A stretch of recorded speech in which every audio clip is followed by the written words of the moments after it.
Breathing. Beena breathing. நம்ம இந்த காதை எடுத்துன்னு போய் மூக்கு கிட்ட வைக்கணும், அதுக்கு பேரு பி. அதாவது சுவாசம் முறையாக இயங்குதா. ஒருத்தர் மயக்க நிலையில் இருக்கிறார். அப்படி மயக்க நிலையில இருக்கிறவருக்கு நாம ஏபிசின்னு 3 டெஸ்ட் பண்ணணும். முதல் டெஸ்ட் ஓப்பனிங் ஆஃப் ஏர்வே, ரெண்டாவது டெஸ்ட் பிரீத்திங், அவருக்கு சுவாசம் இருக்கான்றத நம்ம இந்த காதை எடுத்து வந்து மூக்கோட வச்சு பார்க்கணும், அது பி. மூணாவது சி. சீன சர்க்குலேஷன். சர்க்குலேஷன். அப்ப சர்க்குலேஷன் கரெக்டா இருக்கா அப்படின்றது இந்த இடது கழுத்து ஓரம் கொஞ்சம் அழுத்தணும்னா, நீங்க கூட உங்க கழுத்துல இந்த இடது ஓரம் 2 நரம்பு இருக்கு, அழுத்தினீங்கன்னா தெரியும் நாடி துடிப்பு இருக்கா இல்லையான்னு. அது இடது பக்கமா இருக்கலாம், வலது பக்கமா கூட இருக்கலாம். சரியா? இதுக்கு பேரு வந்து ஏபிசி. இந்த ஏபிசி டெஸ்ட்ல நாம் என்ன பண்றோம், இவர் மயக்க நிலையில் இருக்கிறத கற்பனை செய்வோம்.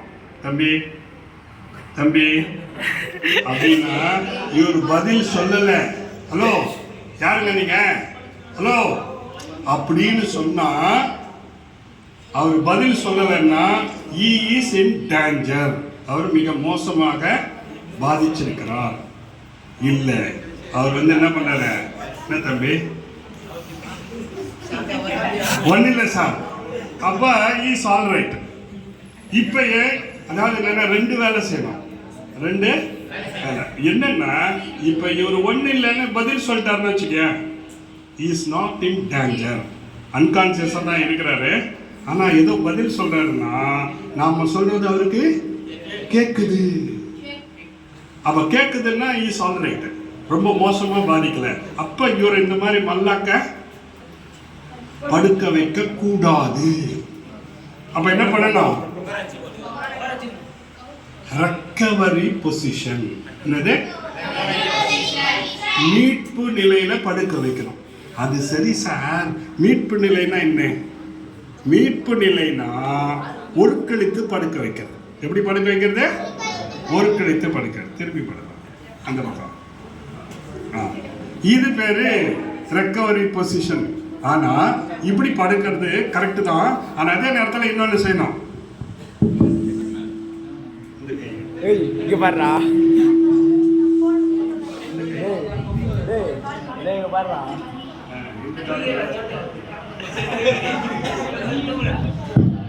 அதாவது இந்த தாடை வந்து என்ன இருக்கணும், கீழ் நோக்கி தரையை பார்க்கிற மாதிரி இருக்கணும். ஏன் ஏன் ஏன் சொல்லுங்க. ஏன்னா நீங்க எல்லாரும் தூங்குறீங்க, தூங்கும் போது காலையில எழுந்துக்கிறீங்கன்னா உங்க தலைக்காணியை தொட்டு பாருங்களேன், ஜொல்லு ஒழுகி இருக்கும். இன்னும் சொல்ல போனா, அதாவது அதுல இன்னொரு விஷயம் என்ன தெரியுமா, இந்த ஜொல்லுன்னு இருக்கிற சொல்றோம்ல, உமிழ்நீர்னு சொல்லலாம். சரியா சொன்னா உமிழ்நீர். அந்த ஜொல்லு இருக்குது ரொம்ப டைட்டா இருக்கும்.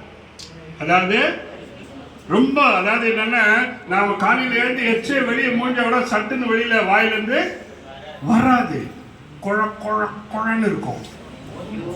அப்ப அப்படிப்பட்ட ஒரு எச்சை மயக்க நிலையில் ஒரு நபர் இருந்தால் அவருடைய வாயில உமிழ்நீர் சுரக்கும்.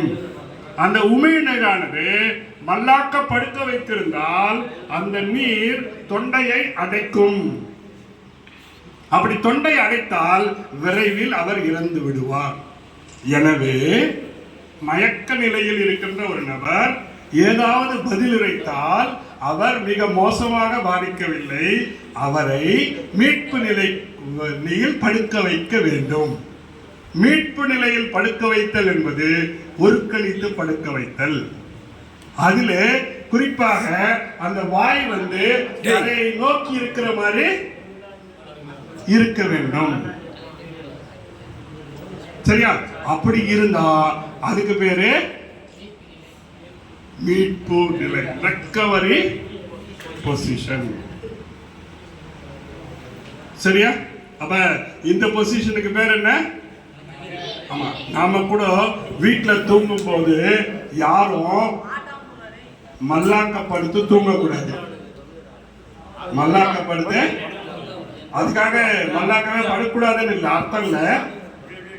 ரெக்கவரி பொசிஷன்ல நாம தூங்கினால் அடுத்த நாள் கொஞ்சம் பிரிஸ்கா இருப்போம். அதனால நீங்க ஒரே நிலையில் படுத்துறங்காமல் கொஞ்ச நேரம் ஒரு கழித்து படுக்கலாம், கொஞ்ச நேரம் மல்லாக்க படுக்கலாம். ஆனா கவிழ்ந்து மட்டும் படுக்கவே கூடாது. இது மருத்துவ உலகம் சொல்லுது, நான் சொல்றேன். ஐ எம் நாட் டாக்டர், நான் வந்து டாக்டர் கிடையாது, சரியா? மருத்துவ உலகம் சொல்லுது. அப்ப நாம வந்து என்ன செய்யணும் அப்படின்னா இந்த ரெக்கவரி பொசிஷன்ல படுக்க வைக்கணும், சரியா? இப்படி செய்தனால் அவர் என்ன பண்ணுவாரு? சீக்கிரமா ரெக்கவர் ஆயிடும். நான் முதல்ல உங்களுக்கு சொன்னேன், மருந்து சாப்பிட்டு